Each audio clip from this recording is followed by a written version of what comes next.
Good morning, everybody. Happy Thursday. Welcome to our Thursday Tea and Toast. Hope you are all doing well this morning. So here we go. Thursday, we're almost at the end of the week. Our last Tea and Toast of the week, and I am joined by Georgia. How are you this morning, Georgia? I'm very good, Jasmine. Yeah. As always, I am a ray of sunshine. I am the rainbow. I am the walrus. I am the person to make you happy. Did you just say walrus? Yeah, like walrus. You know that song, like, I'm the walrus? No. Oh, okay. You know it, don't you? No. Say yes. Okay. I mean, yes, I'm not sure if I'd ever describe myself as a walrus, to be honest. But hey ho, each their own. But you're feeling good, basically. Yeah. You're good. Yeah. And Beth, good morning. How are you? Hi. I'm okay, thank you. I'm a bit tired this morning, but we'll get there. Yeah. So you had your very first shift back at work yesterday, didn't you? I did. Yeah. Busy How evening. was it? So you work in a pub near where you live? Yeah, I do. Yeah. It was very busy How for was a it? Wednesday. Was it? Was there loads of people in the garden? Mm. Yeah.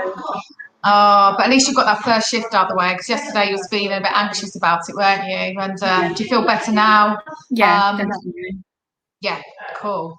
Awesome. Yeah, so I'm feeling good today. I'm a bit tired as well. So like, this has been my first week back in the yard, full time, every day. And it's sort of, I'm feeling very Thursday-ish today. So I'm looking forward to getting today done, getting tomorrow done, and then having a bit of a relaxing weekend to recover, because it's all a bit, it's very different having to come back into the office from working at home, isn't it? Yeah.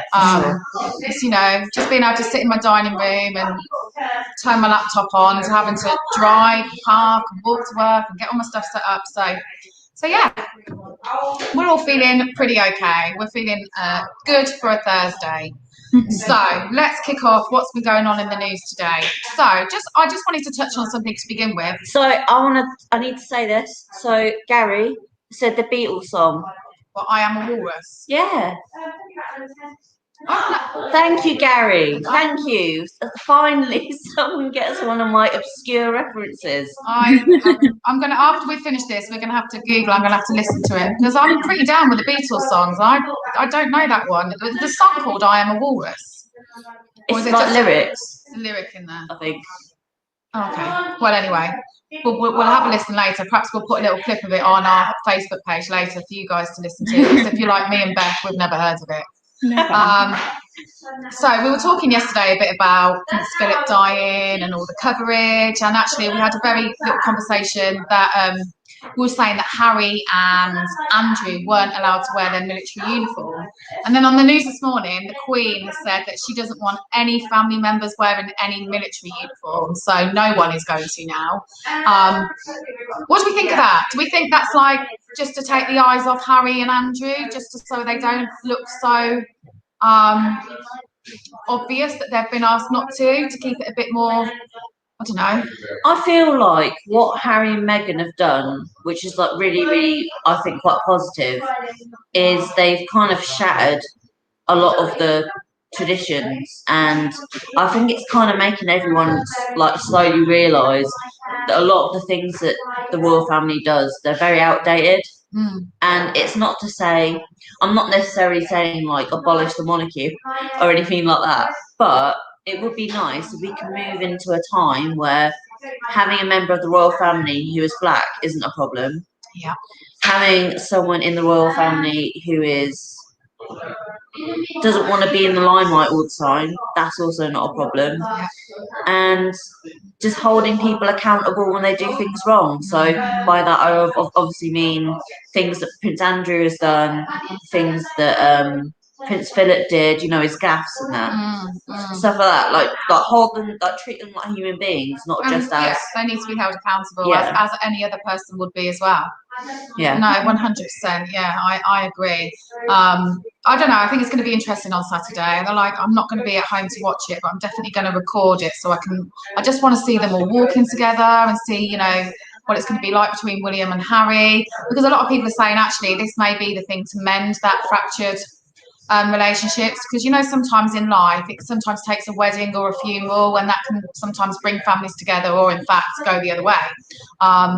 but yeah, they are saying that this could be the sort of glue to mend that relationship. So, which I think is really important, because I always think these boys, Will and Harry, their mother would be so upset to see the way it's all gone. So hopefully some good can come out of it, I guess. Yeah. Gary's just said before they were active members of armed forces. Yeah. So that was who would they all have been, haven't they? I think it's William. Yeah. I think they all are. Yeah, William was, but he wasn't like front lines, I don't think. No, but Harry go was. Front lines, didn't he? Yeah. I think it's quite So nice. anyway, I think it makes it a bit more personal. Because obviously, to not wear the uniform. Yeah. I think he is just like a family relative, as well as just it's not a military funeral. Does that make sense? Yeah. Did you hear that he's sorry, Beth. Did you hear that he's having like a Land Rover converted into like a funeral car for him? Because I don't know if you've seen like a lot of the pictures over the years. He was really into his Land Rovers, and apparently it's been ready for a while. They've had it sort of on the back burner, because without sounding awful, it's been on the cards. He's probably going to go soon, which I know sounds horrendous. I heard this on the news myself. I didn't make this up. They've had it ready for a while. But I think that's actually quite a nice tribute, sort of mixing it up and sort of with his coffin to be on the Land Rover. Yeah, no. Oh, he designed it, Gary said. Yeah, Did he? Gary said he designed it. I'm only laughing because I'm not being like, no, I know, but really awful. No, I'm just trying to say it how it is, Yeah. Which is what I heard on that. But I didn't know that he designed it. That's really cool. Even nicer. Yeah, even nicer. And I think as well, the other thing that I've heard is he really wouldn't have wanted a big fuss and a big, and actually the way the funeral's having to be held because of COVID and because of the regulations is probably more to how he would have wanted it. It could have been this massive, huge state. Also, I think, like I said yesterday, all the kind of stories of him and stuff was that he had like a really sort of witty, dry sense of humour. Yeah. So I think that he would find certain things funny. Do you know what I mean? Like, I think he would laugh, like in the confines of his own, palace. Yeah.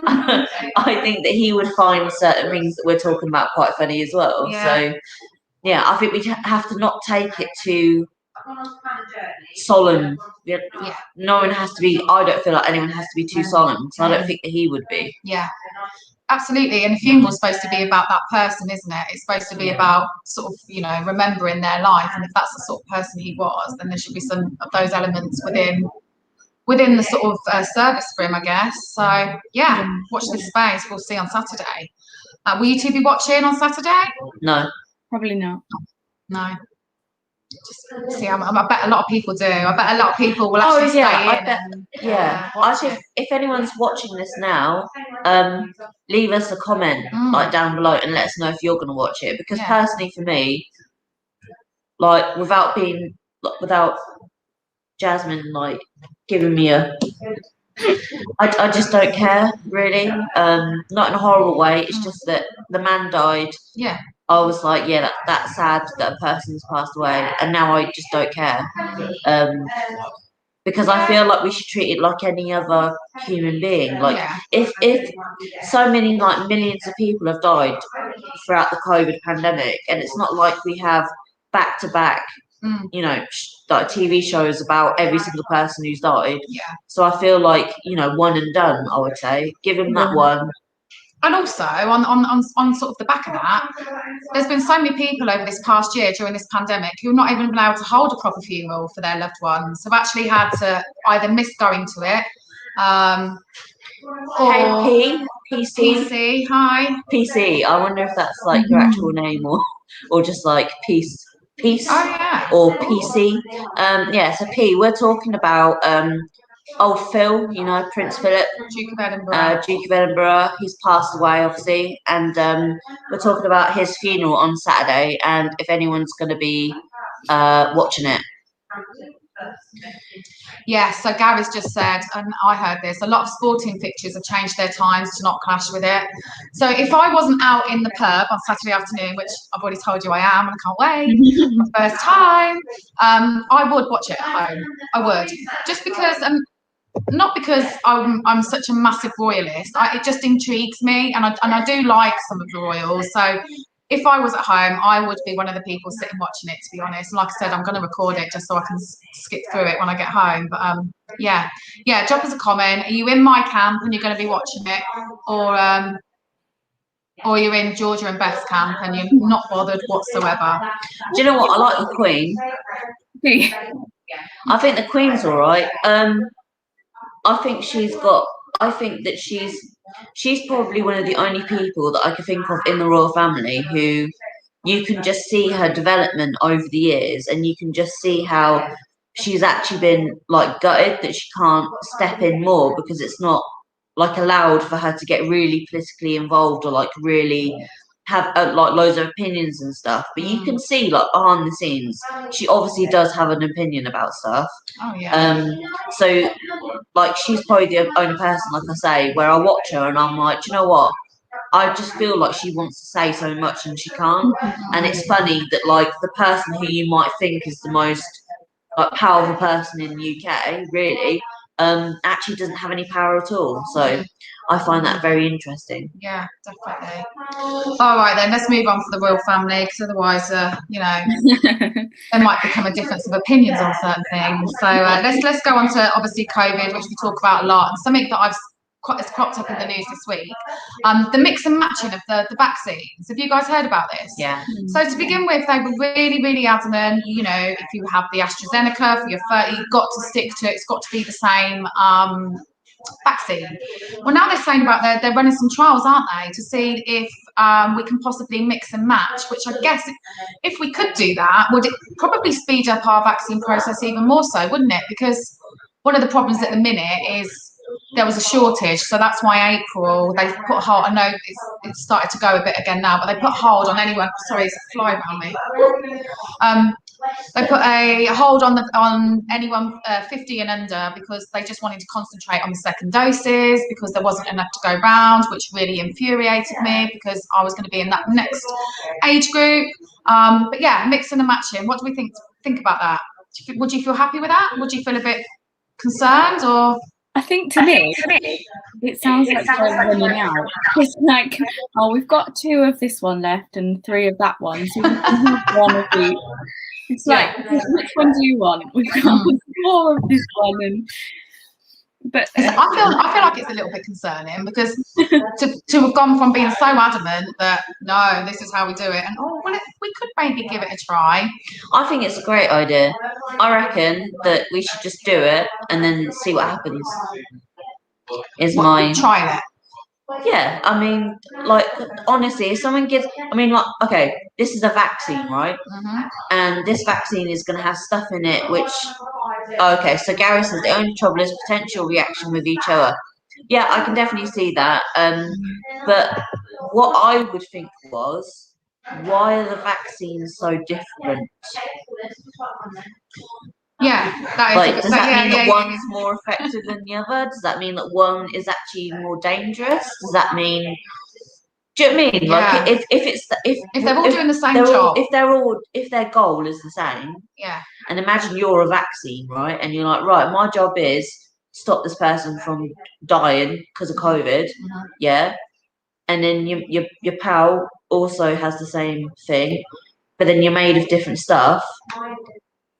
Then what is it in the vaccine that's doing the job? Well, this is where we need our little Laurel, because she would probably know this, because she's so good at all the. She's gonna watch this back later, and she's gonna be like slamming her laptop. She's going, "No, it's because of hydroglobazine." Yeah. So those of you that normally watch us, and you know that normally we have our lovely Laurel with us at Tea and Toast, but she's not doing Thursdays with us anymore, because she's actually got she's gone back to her driving lessons. So I think they're allowed to start again. So she's actually on her first driving lesson for, I think, blinking ages. Like, she's not been able to do them because of COVID. So, but this would have been a great discussion actually to talk about with Laurel. Perhaps we might have to do it again next week, because none of us really have the medical knowledge to sort of back up anything. I mean, what you've just said actually makes real good sense, but I don't know, I don't feel 100% comfortable with it. I'm not sure I'd want to be one of them people having the mix and match. But then if they said to me, if someone rang me up today and said, right, you can come down for your vaccine today, but you'll have AstraZeneca this time and you'd have Pfizer next time, I'd go. Yeah, I want my vaccine. Yeah. I guess it's I would just 100% go. I think a lot. I would want to. Okay, so what I'd probably do is I'd probably look up what is in each one. Well, no, what the reaction could be from having two different ones. Like if it's worst case scenario, you feel a bit sick for a week, then that's probably okay, because you can deal with that. You can deal with that. Yeah. But if it's like possible side effects, death, like I might be like, if there's a chance that I might actually perish because I've taken this vaccine, and I might not do it. So, but I've heard so many people, I don't know if you guys have been speaking to people and heard anything, but I've got a lot of people I know, and people, AstraZeneca, that first jab of the AstraZeneca, they've been really poorly on. And not the Pfizer though, the Pfizer's been fine, but anyone who's had the AstraZeneca have really had bad side effects, like really bad fevers and just feeling really poorly. I know a lot of people have, and I know it sounds not like a really massive symptom, but a really sore arm, really sore arm, like to the point where you can hardly lift it. But in my opinion, all of these side effects I'll happily take just to be able to be vaccinated. Oh, so here we go. So Gary's saying the AstraZeneca's worst reaction is the first dose and Pfizer is the second. Oh, okay. That's interesting. So my mum and dad both had the Pfizer and they're having their second dose on Saturday. So, I hope they're not going to get poorly. So maybe if you had Pfizer first and then AZ second, then you wouldn't have any problem. Escape from all the side effects. Yeah, you wouldn't have a problem then. Yeah. I think I've just cracked it. I might need to quick, give old Matt Hancock a call. Get him on the phone. Tell him what your findings are. Oi, Matt, because I called him by his first name. Matt, I've got some news for you. And then I'll tell him, and he'll be like, "Do you know what? You should come work for me here at Parliament." The next thing we know, the next time that there's an update, you'll be on the thing. So next slide, please. Next slide, please. Oh, I'd hope that I'd get something better than just like slide operator. No, you're not a slide operator. You're the. Oh, I'm the person giving. You're basically you're taking over from Chris Whitty. Yeah, sick. I can do a Chris Whitty. All I have to do is look quite sad. Oh, I love Chris Whitty. I actually think he's such a nice guy. I think he looks sad though. Like he genuinely looks like I just think he's always very serious, because I think he's always very concerned about all of this that's going on. Gary says, "Don't think it works like that, lol." Well, come on, unless you've done it. unless you try, you don't know.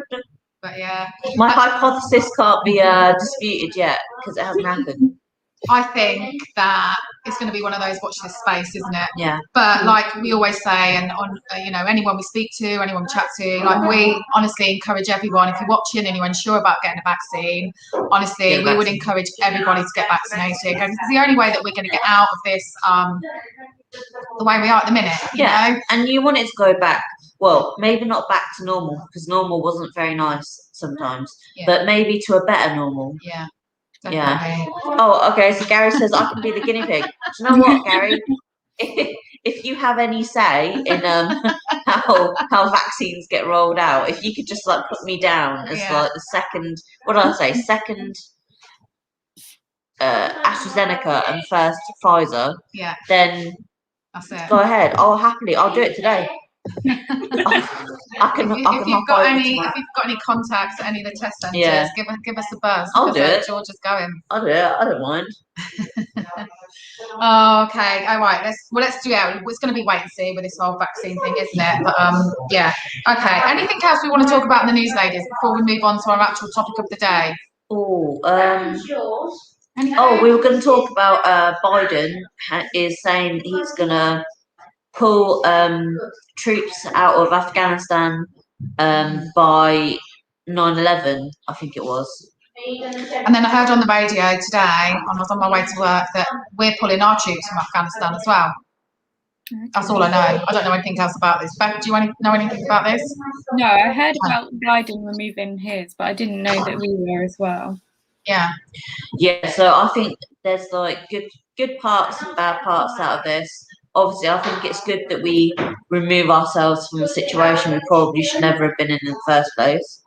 I don't think that our soldiers or American soldiers should have had to lose their lives over stuff that, I mean, most things are like diplomatic problems, but for some reason men just create more war. Do you know what I mean? Like it's usually like women-led countries that aren't in wars all the time, whereas we're like constantly in wars. Like you can't move from like tomorrow there's like a new war. Like, oh, we've got a new war with someone else, and you just go, oh, okay, it's wartime. So yeah, I don't think that people should die over nothing or for like things that happened 30 years ago. Do you know what I mean? Yeah. So that's good. But then on the other side of it, I can see there was a article that the Taliban basically said that they felt like they'd won the war with America because they're pulling the troops out. Yeah, so Gary's just said it's all about the money. Is it? 100% with like war, there's no other reason because like back in like, and again, Gary, please correct me if I'm wrong, but way back when wars were because of like conquering stuff. Yeah. That like you'd go to a country, you'd conquer it, and then it'd be your country, and then so on and so forth. And then it was about like resources, like getting stuff out of the ground, and that's basically kind of where we are now. But then it's also going to be about money. Yeah. So a lot of speculation was that the only reason we got involved in the Middle East is because of the oil.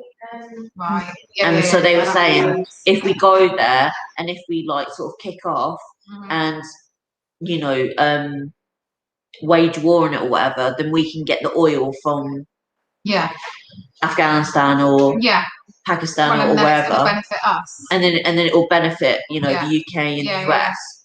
So I imagine there's quite a lot of fear for the Afghan people, knowing that the American soldiers are leaving. Because I feel like it's a very volatile situation, isn't it, over there? Yeah, massively. It could become extremely violent. Well, I heard that they're going to be leaving personnel behind.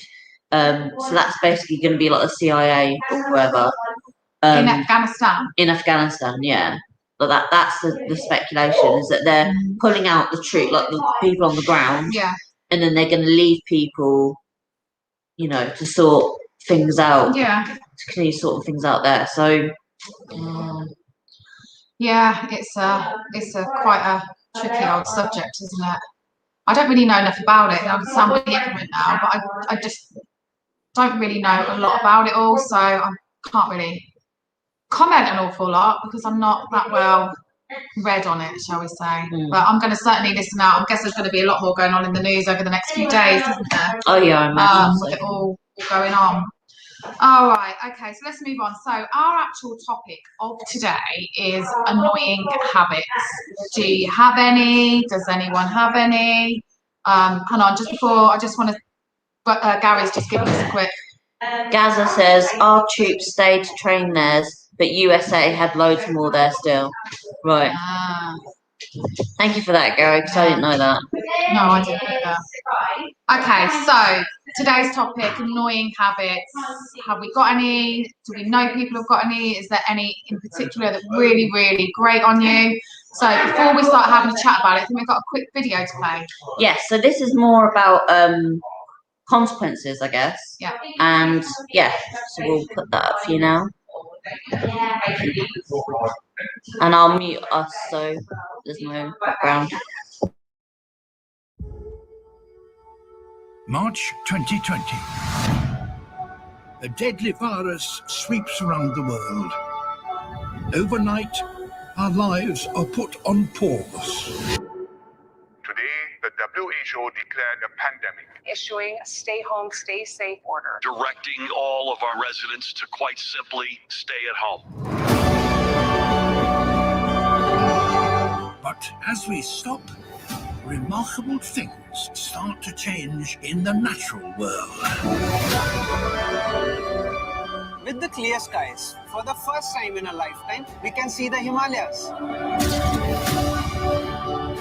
With beaches closed to humans, these animals were nesting at a more successful rate than we've ever seen. One vocalizing and then the other. I'd never heard that before.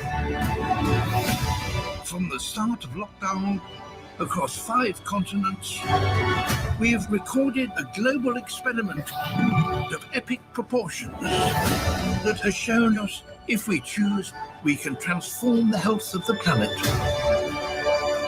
for all.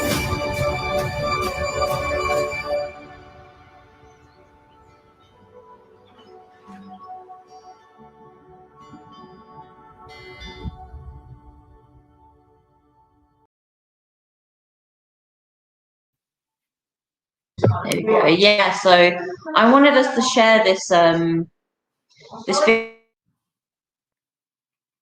video because I really think that annoying habits and habits in general, I think we have to talk about like human beings in general as well, and like how much it affects the planet when we're not around and how positive it actually is. Like when in the last year we've had so many animals who have started coming closer to like closer to shorelines. There was like dolphins back in Venice, like going throughout the what they called like, you know, the rivers, like the river roads. Yeah, I want to say canals, but I don't think it is. They're like like canals. That's what I was thinking. Yeah, they're like canals. Yeah, like the canals of Venice. And as we just saw in that clip, like there's animals that are coming much closer to human beings than they were before, and turtles are being able to nest at much more successful rates because there's not people all over the beaches all the time, so the turtles feel safe. So I think, yeah, that's like an important thing, isn't it? Yeah, I don't know whether either of you have seen, but in Chernobyl, obviously where the radiation is, the plants, trees, animals are all growing in the height. So it's like a massive nature reserve now. Yeah. So that's incredible. Yeah, definitely. It just goes to show, doesn't it? Like if human beings aren't involved in the situation, nature will take over again and reclaim structures and whatever as well. So I just thought that'd be like a really interesting way to start, you know? Yeah, it is really interesting. Gary says, oh, I did the wrong thing. We've been destroying the planet for years. Every single person, i.e. excess packaging, not recycling, the list is endless. I agree. Yeah, definitely. And Girls of EDYN says, sup feminists. Sup. Cool. So yeah, no, absolutely. We have a massive part to play, don't we, on what goes on in our environment. And I guess one of the things that's come out of the pandemic for last year, you know, like I remember hearing, because there was so many less cars on the road, the difference in the fumes and the, you know, that made a huge impact as well. But yeah, I guess going on from how our habits affect our planet, and we're going to have a little chat about annoying habits, because I guess as much as we all think we're pretty much perfect, we all have really annoying habits. So let's speak about, so Gary's saying annoying habits for him: people who don't use indicators or don't acknowledge you when you let them out annoys me. Oh my God, Gary, I am with you. Sometimes the language in my car, if my kids aren't in the car with me, I'm like, oh my God, Jasmin! Honestly, really annoys me. People who don't indicate, don't say thank you when you let them drive past. It's got to the point now, even my kids, if we're in the car and someone drives past us and they don't say thank you, my son will go, that's all right, thank you, because I do it all the time. So bad, it's so annoying. Beth, what would you say are some really annoying habits that you, not that you have, that annoy you about other people? So my biggest one is not replacing the toilet roll when you finish with it and leaving the tube there Yeah, I had that this morning. I literally had to ask my husband and my 2 kids, right, who used the last of the toilet roll and didn't change it? And then my daughter was like, sorry, mummy, it was me. I was like, okay. It's so annoying though, isn't it? I mean, you can let kids off, but I think adults, come on, you can put a new toilet roll on. It's mostly men, I think. And I know that's going to sound really, really, what's the word? Sexist. Yeah. But generally, women will change it. It's normally men. Georgia, go on, hit us with one that really annoys you. This is just going to end up being like us moaning about Slagging our off partners. men. We're going to moan about men, aren't we? So my partner, love him dearly if he's watching. I do love you. I love you so much. But he does this thing where he doesn't listen to me. So I ask him to do something, and he goes, yeah, and he'll look at me. He'll look at me in the eyes, and he'll go, yeah. And then about 5 minutes later, I'll be like, oh, did you do it? And then he's like, do what? And I'm like, the thing that I asked you to do 5 minutes ago. And he was like, oh, I don't remember you asking me to do it. And I was like, you looked in my eyes. You looked in my face. How can you not remember? Like, you stopped what you were doing. You turned. You looked at me. How can that not be in your memory bank? And he does that all the time. An annoying habit that I have that he will say about, we need to figure out a way of getting people to call in, because I feel like if he could call in right now and tell everyone about my annoying habits, he would. I mean, we're not Polly. We're not like got this morning going on. Do you know what I mean? I don't know, man. Maybe that's where we need to go. But so I apparently snore very loudly, and I never used to, but I do now. And it gets to the point where he's scared that I've stopped breathing. Like I do that. Apparently I do like a, and then I just like don't exhale or something like that. And then he's like just scared that tries to shake me to get me to wake up. And then I kind of wake up and I'm like, what are you doing? And he's like snoring. And I'm like, okay. Snoring is one of my pet peeves as well. Like my husband snores really bad. It's got to the point now I kick him, and I kick him really hard because he's annoying, and he won't be watching because he's at work. So yeah, he might watch it back though. Yeah, doubtful. I kick him really hard because it's just so annoying, and I can't. And I've got insomnia, so my sleep pattern's really, really bad anyway. And if I've fallen off to sleep, managed to actually get to sleep, and then he starts snoring next to me and wakes me up, because he'll just go straight back to sleep, and then I'm laying there for another like 3 hours wide awake, like reading my book because I can't get back to sleep. Oh, another annoying thing that he does, because see where this is going. Another annoying thing he does, he has restless leg syndrome. So he is constantly in bed, shaking his leg, and I literally have to kick him. I punch him. I'm like, stop. Obviously not hard, but I'm just like, you need to stop doing it. I can't sleep because I'm very still when I'm falling asleep. I'm very still. I'm literally I don't move. I don't move. And I move. I'm like. And then, like he'll just like knock me, yeah, and I'm like, it makes you jump, yeah. It just makes. Like but then another thing that I do that's probably an annoying habit. I have like night terrors. So my night terrors are very extreme. So I have this night terror. I'll like sit up in bed, scream, and run around my bed to get out of the door, and so he has to get up and like grab me and be like, are you okay, and whatever, and then I go to sleep and I don't remember it, so that's probably quite annoying. Sounds like night times are just a bundle of laughs at your house. Oh yeah, I mean, we will have to live in like separate beds, I think, because it's the only way. Laurel, how was your driving lesson? Tell us. Hope it went well. We're just talking about annoying habits. I honestly, I swear to God, me and my husband will get to the point where we're in separate bedrooms because I just can't cope with this snoring. It's doing my head in. But this is another one. Now, I don't do this. It annoys me, but this particular habit, I think my husband's actually got like got a medical problem with it. There's something. You know, people who don't eat very nice, so they like. So I do that. Yeah. People who like slosh and all of that don't eat very nice. It is really, really annoying. But my husband like takes it to like the nth degree. So he'll have a go at the kids, and the kids are actually eating quite nicely. But say that he's sitting in the living room and one of the kids comes in with a bag of crisps. No, we're not allowed to eat any crisps near him because he doesn't like the sound of the crunching, not even in the same room.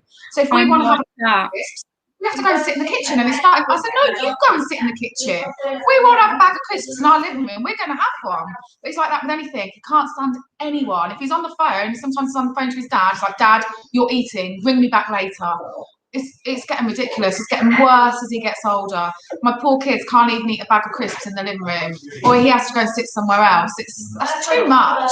Well, you're the same, Beth. Yeah, I feel him. Eating noises is the worst sound in the entire world. And like drinking, if somebody's drinking, I'm like, oh, I don't want to hear it. Yeah. Gary's saying about a nose clip that's supposed to help stop snoring. I might have to look into that, Gary. I mean, that's a good idea. See, I don't think that's going to work in my house because my father-in-law, so my husband's dad, he had a really bad snoring problem, and he even went in and had an operation. There's some sort of operation they can do to try and cure it. Yeah, it didn't work. Now Sam's mum and dad are in separate bedrooms, so I can see my life ahead of us. That's what's going to happen to Sam. Once my kids move out, that's it. He's going in a spare room. But Laurel's just said there is a name for that. Laurel, were you talking about that thing that Beth and I were just saying? Beth has and my husband has. There isn't a name for it. Or something. There isn't. I've heard people speak about this before. There isn't an actual name for it. It's like a long thing. Yeah. What's the term, Laurel? If you know off the top of your head. While we're waiting for Laurel to tell us, I'm just going to read out. I had a look online earlier, like some of the most. So this is more like annoying habits when you're in a workplace, so for your colleagues. So number 1 is loud, open mouth chewing, 100%. Number 2 is being the source of strong smells, food, body odor, or too much perfume or cologne. Yeah. I mean, do you remember, like, I don't know, it could have been at school, if he's on like going on a school trip or something, someone brings the egg mayo sandwiches or something like that. Like, I love egg mayo, but I don't want to smell other people's in a confined space. Coughing, sneezing, or sniffling. That's number 3.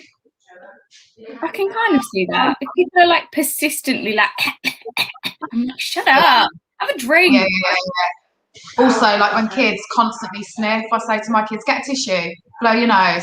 I don't need to blow your nose. I do hate that. Rhythmic tapping. Now, Laurel, you hate this. Laurel hates the pen thing. Oh, look, what's she saying? Misophonia? Yeah, misophonia, that's the chewing thing. Yeah. Like we don't like Yeah. to. Oh, and Gary said that sleep apnea is the thing where like you stop breathing. Yeah, you might end up having to have one of those things on. Oh, what, the mask? Yeah, that's what people with sleep apnea gas mask. Yeah, like so you don't oxygen. Like spitting. I hate spitting. Yeah. That makes them feel sick. So yeah, rhythmic tapping. Yeah, Laurel hates that. Yeah. I can sort of deal with that. Loud music. Depends what it is, I think. Yeah. Having a messy desk space. Oh, this is a funny one. This is another one that my husband hates. Loud breathing. You're breathing too loud. People are just going to walk into their workspace. It's like, what can I do? Like, I can't breathe, I can't eat, I can't do anything. I know. What can I do? If you're watching and we haven't yet mentioned one of the, a habit that either you have or that really annoys you about other people, drop it into the comments and let us know. I think we got a little video to play now about annoying habits. Breaking habits, I think it is. Oh, breaking habits. So let's have a quick look. Oh yeah, and then mute us. Yeah. When I was first learning to meditate, the instruction was to simply pay attention to my breath, and when my mind wandered, to bring it back. The instruction was simple enough, but I was missing something really important. So why is it so hard to pay attention? It turns out that we're fighting one of the most evolutionarily conserved learning processes currently known in science. This reward-based learning process is called positive and negative reinforcement, and basically goes like this. We see some food that looks good, calories, survival. We eat the food, we taste it, it tastes good. Our bodies send a signal to our brain that says, remember what you're eating and where you found it. See food, eat food, feel good, repeat. Trigger, behavior, reward. Well, after a while, our creative brains say, next time you feel bad, why don't you try eating something good So you'll feel better. Same process, just a different trigger. Maybe in our teenage years, and we see those rebel kids outside smoking, we think, hey, I want to be cool. So we start smoking. See cool, smoke to be cool, feel good. Now with these same brain processes, we've gone from learning to survive to literally killing ourselves with these habits. In my lab, we studied whether mindfulness training could help people quit smoking. Now with mindfulness training, we focused on being curious. What? Yeah, we said, go ahead and smoke. Just be really curious about what it's like when you do. And what did they notice? Well, here's an example from one of our smokers. She said, mindful smoking smells like stinky cheese and tastes like chemicals. What she discovered just by being curiously aware when she smoked was that smoking tastes like shit. She started to become disenchanted with her behavior. The prefrontal cortex understands that we shouldn't smoke, and it tries its hardest to help us change our behavior. Unfortunately, this is also the first part of our brain that goes offline when we get stressed out. Now, when the prefrontal cortex goes offline, we fall back into our old habits, which is why this disenchantment is so important. Seeing what we get from our habits helps us understand them in a deeper level. But over time, as we learn to see more and more clearly the results of our actions, we let go of old habits and form new ones. Mindfulness is just about being really interested in getting close and personal with what's actually happening in our bodies and minds from moment to moment.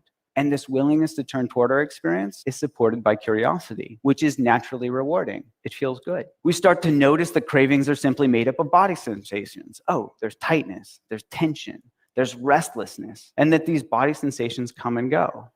This might sound too simplistic to affect behavior, but in one study, we found that mindfulness training was twice as good as gold standard therapy at helping people quit smoking. So it actually works. So if you don't smoke or stress eat, maybe the next time you feel this urge to check your email when you're bored or you're trying to distract yourself from work, see if you can just be curiously aware of what's happening in your body and mind in that moment. Notice the urge, get curious, feel the joy of letting go, and repeat.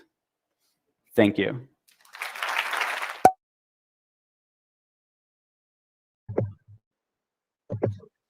So what did you guys think of that? I like the idea.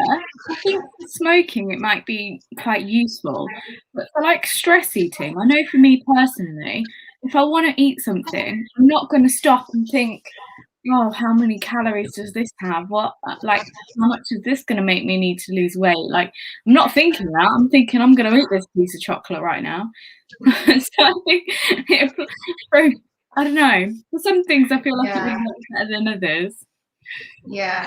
Yeah, I sort of think the same. I think, I mean, I used to be a smoker, and like to give up smoking is blinking hard. I tell you, really hard. And yeah, that's probably a great way of trying to break that habit of smoking. But yeah, when you just want to, like, I think we've had the conversation before, and I think I tend to, I mean, I'm not saying always, but it tends to be more women who are a bit more emotional eaters. Yeah. Because I know a lot of my friends are, and we've had conversations, and like Beth just said, if there's like a limp bunny in the cupboard and I want to eat it because I'm craving chocolate, I'm probably not going to go through that process of, wow, you're just going to eat it. I mean, I guess that's what he's saying, though, isn't it? He's saying that we don't do that. So it's about training yourself to do that. So, because I mean, like, I've signed up to Noom, and one of the things that Noom does is it gets you to like log all of your meals, and then just like think about the psychology of like why you eat things that you eat and all that kind of stuff. And it was really interesting because they had this whole thing about like, you know, you're not born with a sweet tooth. It's something that you kind of learn over time. Just waving at people outside. Sorry, yeah, because we're in the yard now, we're facing our window, and people like walking up and down. So sometimes you'll see us, so we just have people wave at us to just give them a little wave back. We're not being weird. Yeah, we're not being weird. Yeah, so gets you to log your meals and it teaches you about the psychology of it. And it kind of gets you to start thinking in that way, like start thinking like, why am I eating this? Like, is it because I really, really, really, really like it more than anything else in the entire world, or is it just because I feel that way? Do you know what I mean? Like, it's because like it might not actually be my favorite thing in the whole world. It might just be what I go to as like, you know, I feel like rubbish, so I'm gonna eat like a bar of chocolate. I actually want to eat the bar of chocolate. Like, is that actually going to help me? Because after I eat the bar of chocolate, I'm not probably going to feel great. Yeah. So it's just that like momentary gratification, but then that's going to be replaced with like, but has that actually fixed the problem? Yeah. It hasn't. No. But it's interesting, isn't it? Because I mean, like habits, this is what we're talking about today. And, you know, there's annoying habits, there's bad habits that we all have. I mean, anyone who says they haven't got any bad habits at all would be, I think, an absolute liar.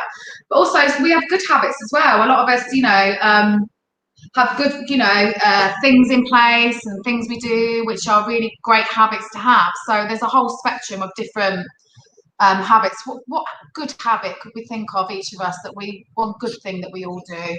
Anyone? So a good habit for me is that I exercise 3 times a week. I don't want to do it. I hate the build up to it, thinking, oh, I can't be bothered, but I do it because I know that afterwards it makes me feel better, those endorphins, and it's a habit that I've got into now, and I know that on my set days I do that exercise. So I think that's a good habit I've got into. I think I've got a few actually. One of them is like starting the noon thing. So I log my meals and my exercise and all that kind of stuff.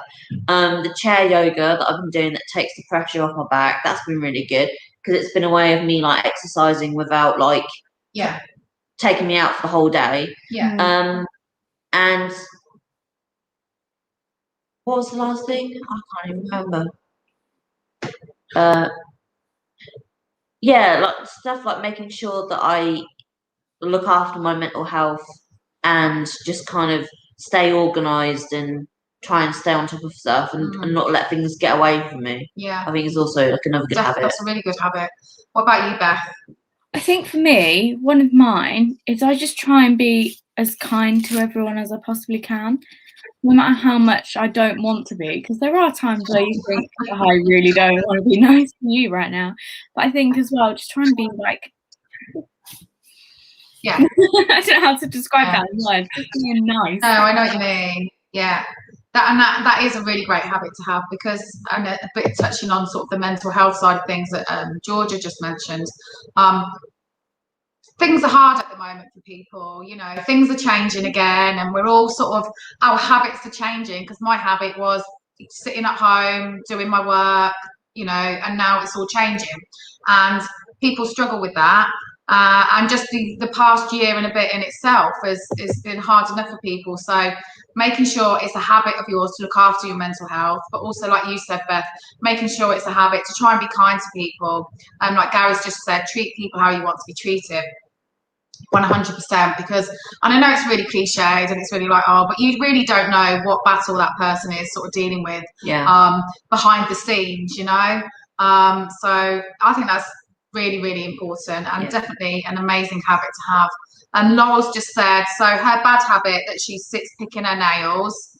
Yes, Laurel. But your good habit that you're trying to do is eating breakfast. That's really important. That's a really good way to set yourself up for the day, is making sure you have that breakfast. Definitely. So yeah, habits. It's a funny old thing. There's lots of different ones of them going on, and you know, what one habit that doesn't bother you one utter bit could be someone else's worst annoying habit ever. I don't know, give it 6 months and we'll do another habit thing, and me and Georgia will probably have about 10 of each other, because we're together every day now, so we might have a few more to share about each other, mightn't we? All right then, so I think that sort of brings us to a close of Tea and Toast today. Thank you so much for everyone who has joined us, who's listened in and commented. Oh, Gary's just said, just quickly before we go, mental health is going to get worse over the next few years. 100%. One of the many downsides of this pandemic is mental health, and not just, I think, in our children as well. We're going to be raising a generation of children who are going to have quite big struggles with mental health, as well as a whole load of adults as well. It's had a massive knock-on effect, this pandemic, on our mental health, and that's why it's so important to be kind. And you know, we don't know what battle people are facing every day, so you know, be the best version of us that we can be. Sometimes it's hard, but it will pay off in the end, I think. So thank you so much for joining in today. Oh, thank you, Gary. That's lovely of you to say. Thanks for getting involved in the conversation this morning. It's so great that when we have people watching online who like to get involved. If you're watching today and think to yourself, do you know what? I'd really, really love to be on that panel of Tea and Toast one Wednesday or Thursday. You can just drop us an email to the yard at Community Courtyard and we'll get back to you. We'd love to have you, more people join us. And just so you know, just so moving forward now with these Tea and Toast, because everything's changing slightly. So although Georgia and I still are in the yard, we still are not allowed to have people in yet. We're waiting for that next easing of the roadmap. But we're hoping about June, these Tea and Toast sessions are going to be here, 62 Gold Street, every day, Tuesday to Friday, 10:30 to 11:30, and they're going to be like a drop-in session. If you're in town and you want to come and have a chat and you want to have a cuppa and we'll make you a slice of toast, the door's open. We want as many of you to come down, come and have a conversation. If there's something really particular you'd like to talk about, we will be more than happy to sort of host that conversation for you. If you haven't got anything in particular and you just want to come and have a chat about what's going on in the world, once again, this is where we want you to come. We are going to start to have some sort of themes, Tea and Toast sessions, which, you know, will cover things, mental health, finances, careers, you know, parents, parenting, lots of different things. So we would love you to come down once we're allowed to have you in here and come and meet us face to face and actually have that cup of tea and slice of toast with us, because that's what we can't wait to get back doing, what we're supposed to be doing. And of course, what we will still do is stream all of our stuff online, because we do know that there's people that are watching us that perhaps aren't in Northampton or actually just can't physically get down to the town centre. But if you're in town and you're walking past, give us a wave. We're at the bottom of Gold Street next to Sorrentino's. And hopefully we'll have loads of you joining us really soon. But until then, have we got craft afternoon today? Yes, I believe so. We've got craft afternoon at 3 o'clock with the lovely Sophia. Yeah, and also Steve will be gaming midday. Watch him on Twitch. Yeah. And if not, have a great weekend, everyone. If you're doing anything lovely in a pub garden or with friends, enjoy. Make sure you please still stay safe and remember hands, face, space. And we've still got to be very careful because the virus hasn't gone. So yeah, on that note, thank you, Beth. Thank you, Georgia. Have a great